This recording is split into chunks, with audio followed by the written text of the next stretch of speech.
We're going to use our Chapter 3 data to demonstrate a few different examples that we can do with some charts. What I did is I took my spreadsheet that I had worked on last time where we built a better format, made a copy of it to run through a few chart samples. So we'll start with, actually what I want to do is I want to start with a pie chart.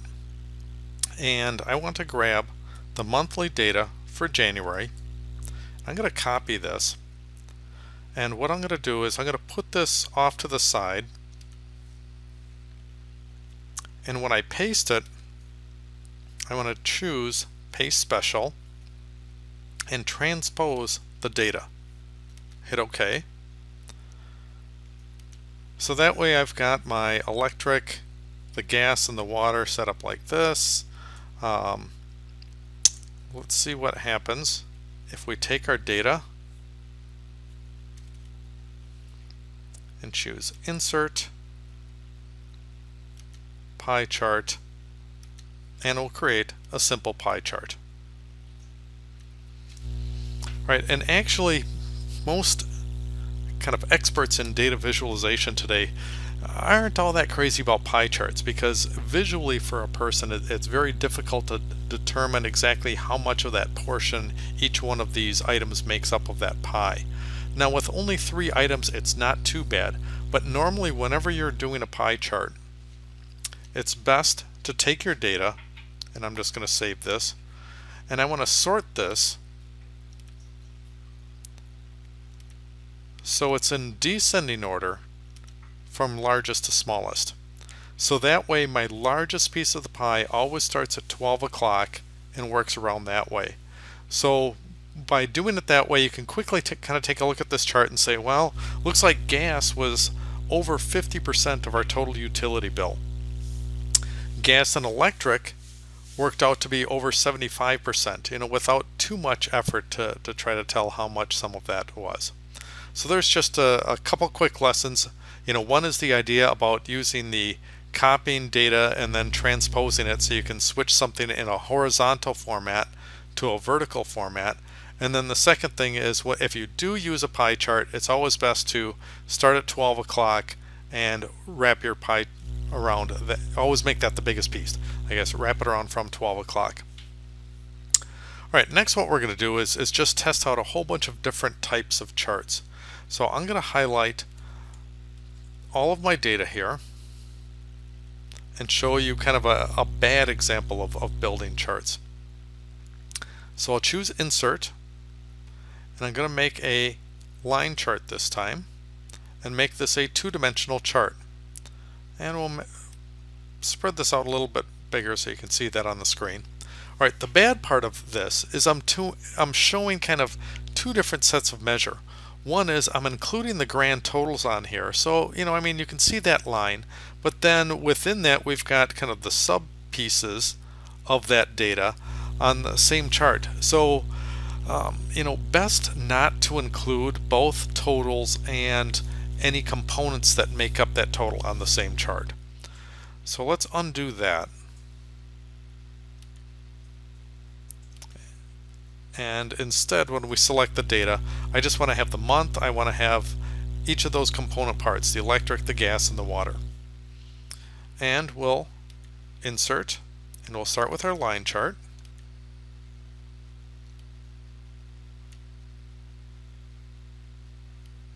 And I'll make this a little bit larger here.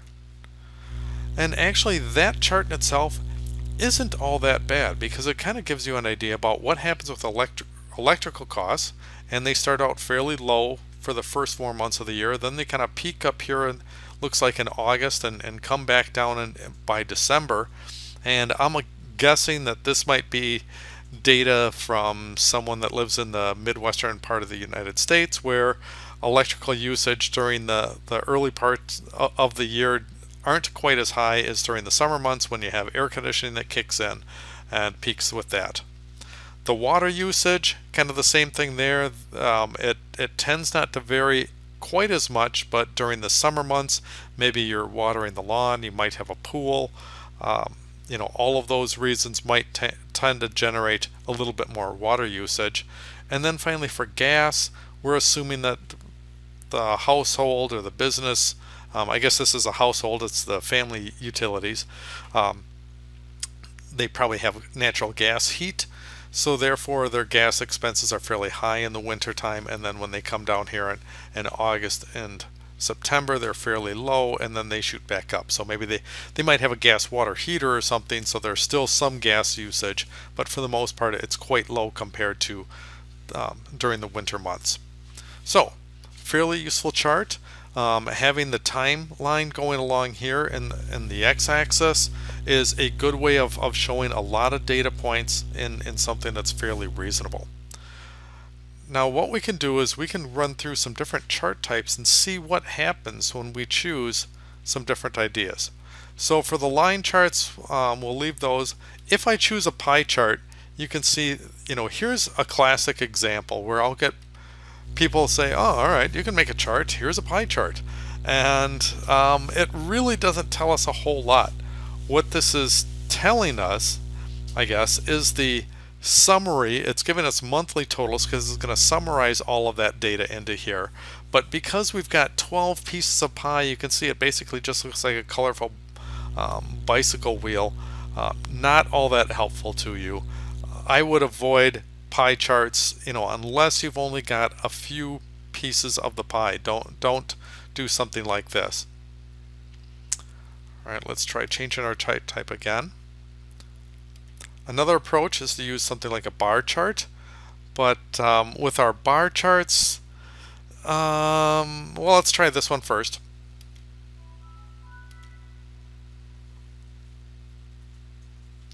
Here we go. Let's see if I can select it and hit OK.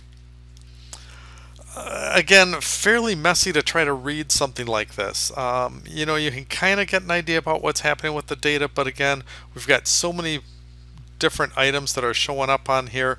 Usually bar and column charts are best when you only have a few points of data, maybe 5 or 6. Line charts are better for when you have, I would say, 6 or more points of data. What I could do with that chart type, though, is we could try a cluster chart. But again, it's given us something that, well, it kind of tells you something. It gives us an idea about what percent of our utility bills is made up of different components, so electric, gas, and water, and as I mouse over it, it'll display the data for you. Again, not necessarily the best choice. If I just do a stacked bar chart, there changes it a little bit. The end point is really telling us where the total is for all the utilities. So we can see our worst month happens to be in August, when we've got a fairly high electric bill is really what's driving that one. And also our water bill is fairly high.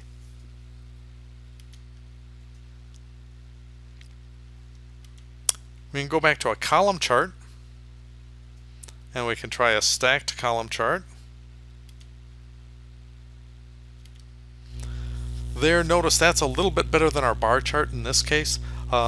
Again, the top of each one of these points is the total utilities.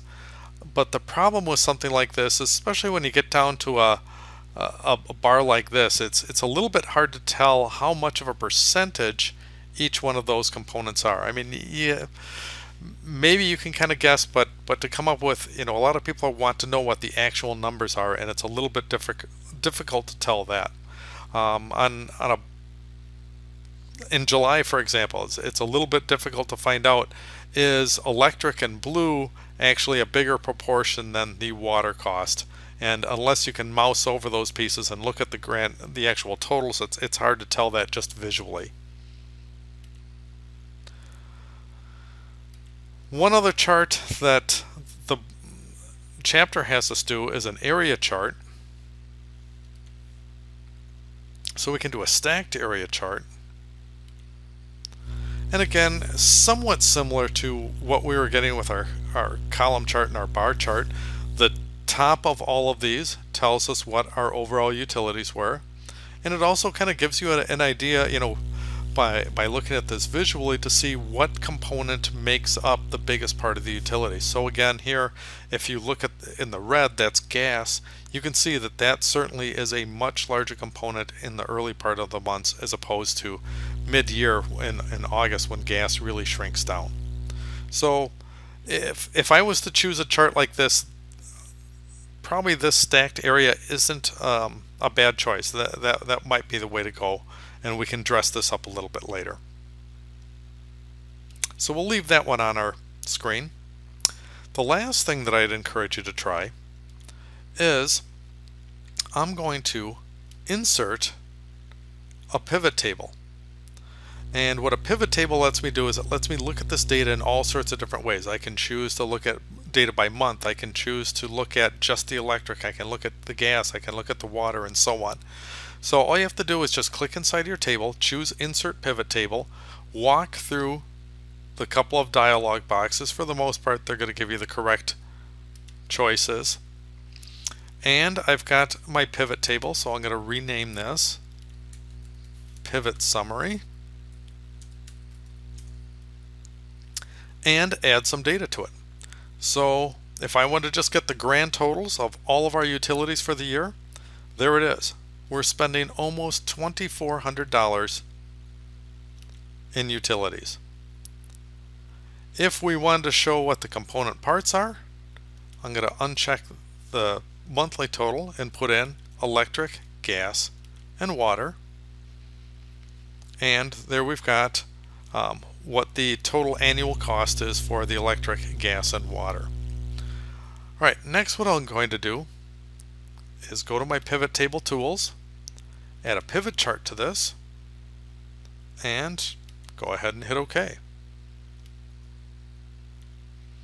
So there I can quickly see what the annual components are of each of these. And what I'd like to do is I want to see how does this look by month. So if I add month into my mix, there you can see where gas is so much higher. If we decide we want to change this pivot chart slightly, we can choose the design, change the chart type, try a clustered chart, hit OK, and just like that we've got a chart, kind of what we built on the other page when we were exploring with some of these things. Alright, so that's not too bad of an approach. Alright, I'm going to uncheck month and show you one other trick that you can do with this. Change my chart type back to a actually what I want is a pie chart, and I'll hit OK. Here it's just giving me the total, so I'm going to take the legend and drop that down to the access category. So I'm just clicking and dragging and moving that. I can put in the percentages, so I've got that bit of data, and not too bad. Here's the annual values of my electric, gas, and water. Then what I'm going to do is I can take month and throw that into the mix, which gives me a mess, but I'm going to drag month up to the filters. And that way what I can do is choose one specific month. Say I want to look at just January, hit OK, and I've got January displayed. Here's February. Okay. Not much of a difference. Let's take a look at August. And you can see the pie chart certainly changes when I put in August. So, again, not a bad way of quickly looking through some data. All right, well, I'm going to pull month out of there. And instead what we'll do is go to Pivot Table Tools, and I'm going to insert a slicer. And I'm going to insert the month as the slicer. And what this allows me to do is it's just like the filter. So I'm just clicking and moving this around a little bit. Drag that down so I've got my full complement of months. And we can start experimenting with our table. So say I just want to see January, click on it. February, March, April. And as we go through the year, you can see the component portion of our utilities starts to change. If you want to choose all the months, click on January, hold your shift key down, click on December. It includes everything inclusive. If you just want to see the first half of the year, click on January through June. If you just want to see the winter months, click on January through March, and you've got just winter. So when you're experimenting and you want to take a look at some different charts, actually using a pivot summary is a quick way of deciding which chart is going to display your data in the most pleasing format.